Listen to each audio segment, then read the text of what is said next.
A star NFL quarterback has come out and complained about his coach, former coach, being too mean to him and then he says it affected how he played as a quarterback. So the question is, can you be too mean as a head coach?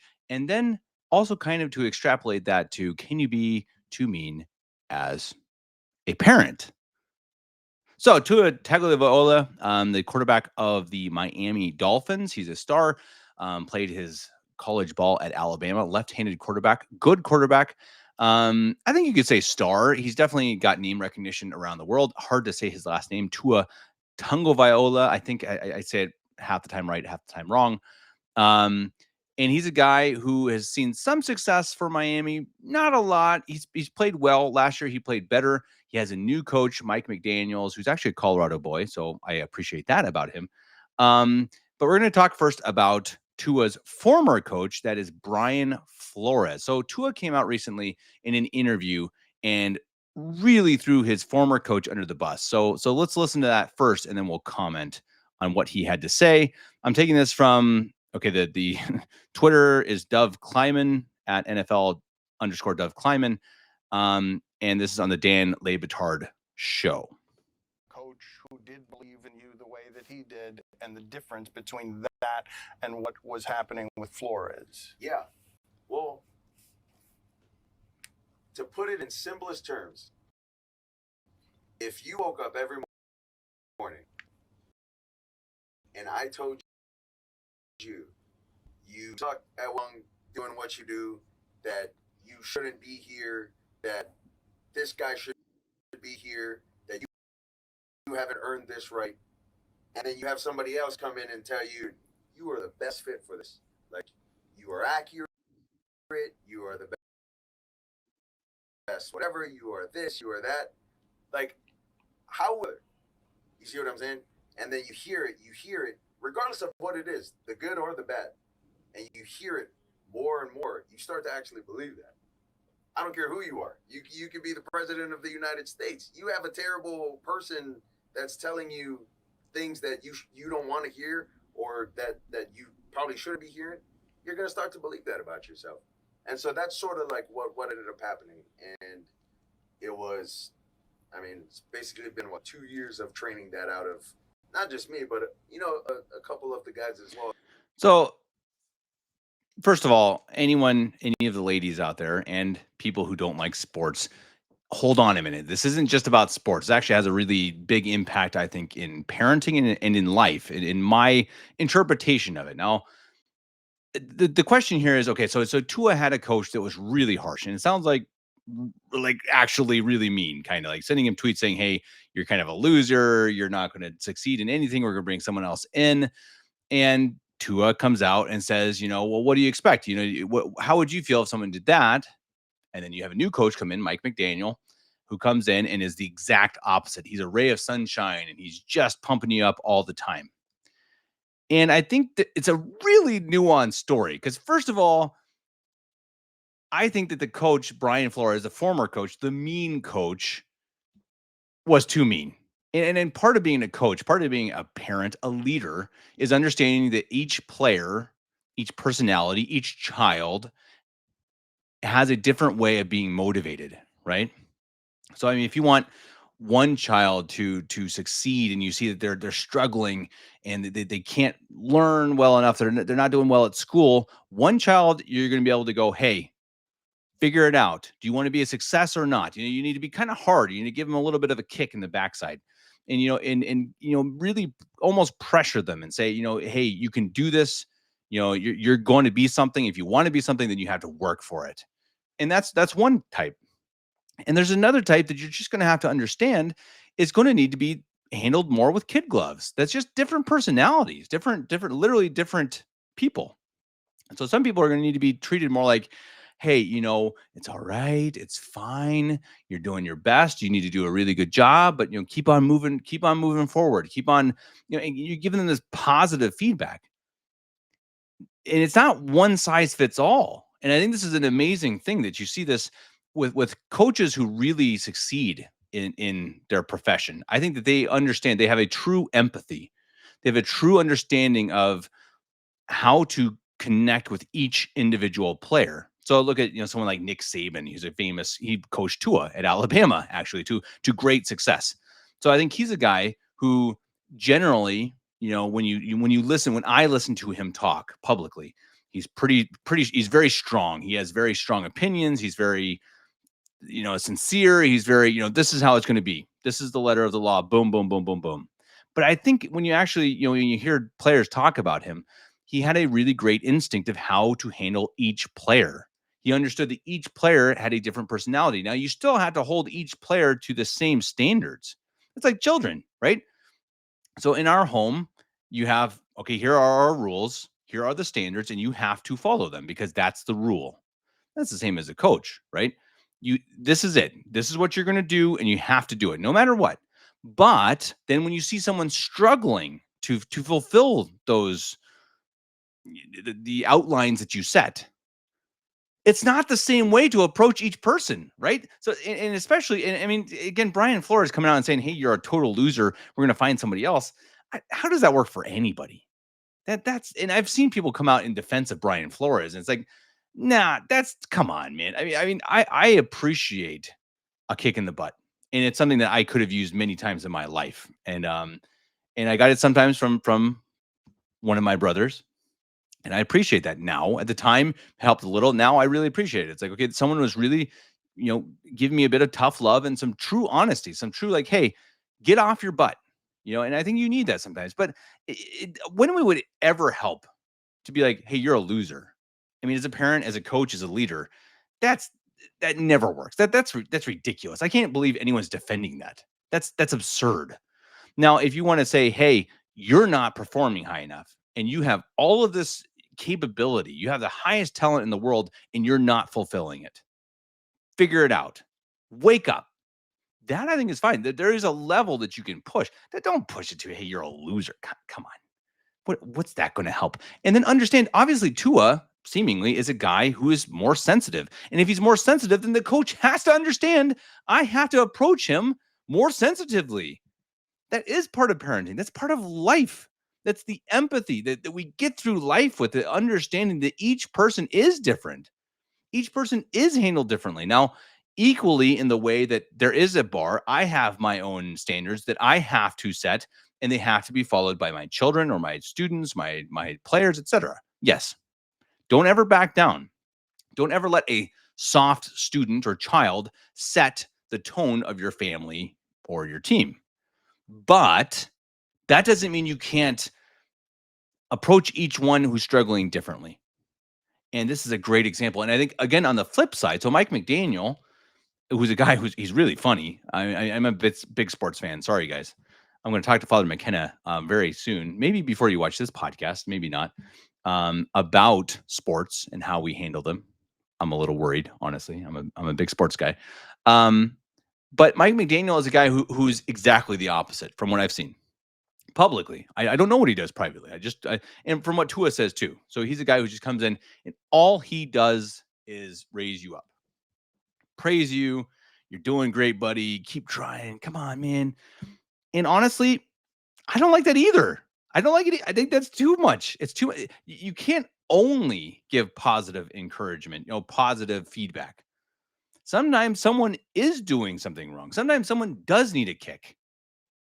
And I think there's these two extremes. And I think you see it exactly. That's why I wanted to talk about this. Brian Flores is the extreme of, hey, stupid little jerk. You're terrible. Okay. And then Mike McDaniel, who's oh, you're a perfect little angel. You never do anything wrong. No. What does our faith teach us, right? That really the middle ground is where virtue lies, right? To find that. And I think that so much of that, again, is in empathy. But empathy doesn't mean just this, oh, you're a perfect little angel. No, it doesn't. Empathy means understanding each person's scenario, understanding what they're going through. But like charity, I think in our modern world, charity means just give everything to everyone. No, that's communism, right? That's not charity.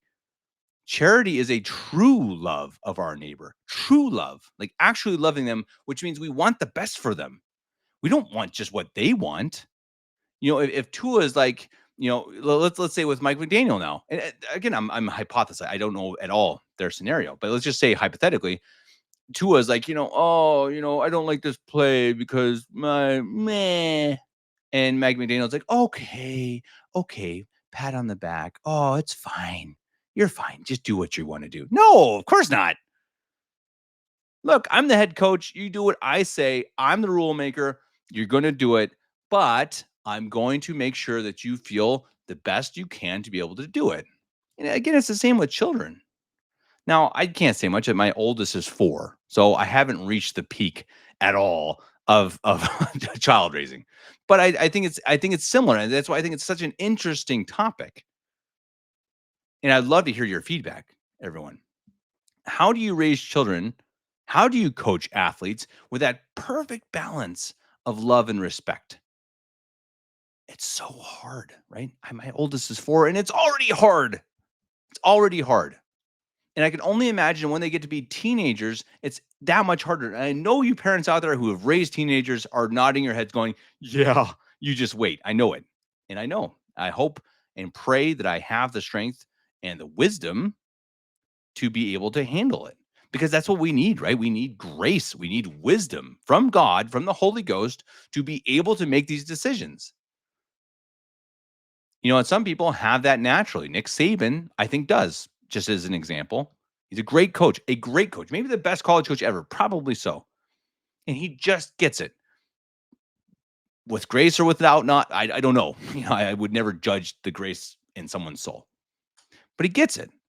He has the wisdom to understand that each player is different. But my way or the highway. And that's a really deep thing. And I think as parents, to really consider that. First of all, my children are not my friends. They are my children. They are my responsibility. I raise them to teach them, to shape them, to mold them. I don't take their opinions. Sure, I will talk to them. I will communicate with them. They, of course, have a voice, but this is no democracy. This is absolutely a dictatorship or monarchy. We'll go with monarchy. My wife and I are the king and queen. The children are the subjects. But as king and queen, what are we? Are we Fidel Castro? Or are we King St. Louis of France, whose feast day is tomorrow, depending on when I publish this? August, the 25th. Sorry, guys, I'm off with my dates. It's been a crazy week after the baby. But I think that's something to really, really consider, right? And I can tell you, I do a lot. That we really should contemplate that, meditate on that. How do we raise our children? How do we coach our players? With love and respect, firmness. That you do have to be firm. You can't just be like Mike McDaniel. Oh, you're great. Let me give you a hug. No, that's not it. Part of it. It's part of it. Sometimes you know that your child needs a hug. Some children need it more than others. What is your child's love language? It's something that my wife has a book that she wants me to read this week, which I'm going to do. How do you really love your children and understand how they need to be loved? And love, again, doesn't just mean hugs and kisses and, oh, you're doing fine. No. Love is sometimes hard. Love is sometimes harsh. And the most important job on this earth, besides perhaps, or besides for sure being a religious, I don't know, most important. The most blessed is being religious. Most important, I suppose, is debatable, perhaps. Either way, as a parent, to raise the next generation of our children to be the leaders, to be the saints of the future. And you can learn from these things. Learn from Brian Flores. You don't tell your child that they're miserable little jerks. Learn from Mike McDaniels. You don't only hug and comfort them. There is an in between. There absolutely is. And that's what we have to find. Pray for God's grace to know what is right, to have the wisdom to know what is right, and the courage to do it. Thank you all for listening. If you enjoyed the show, if you enjoy this podcast, please support us on Patreon. Really, guys, €2 a month actually does really help. It's something that we have enough followers now that if it's 2, if it's €5, if it's €10, if it's 50, great. But €2 a month is fantastic. Sorry, euros. Dollars is fine. Sorry, I'm talking to my European audience here. Dollars, $2, it really does help, and it really does. We have enough people now that we're really at a point where we're trying to figure out, okay, are we going big with this or are we going small with this? And we would like to make this something big. We would like to turn this into something that is more than very part-time. Right now I have 2 other jobs, and so this is a very part-time. This is a third of what I do. And that's being very, very liberal. It's more like a quarter, a fifth, a sixth of what I do. I would love to make it more.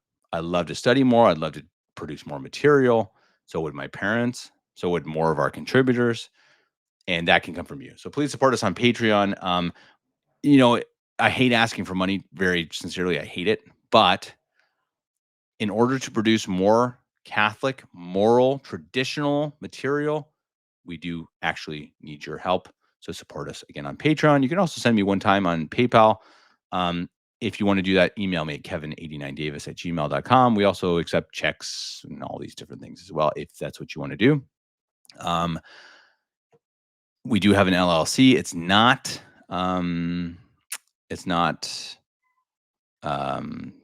tax exempt. What's the word? I can't think of it right now. Sorry.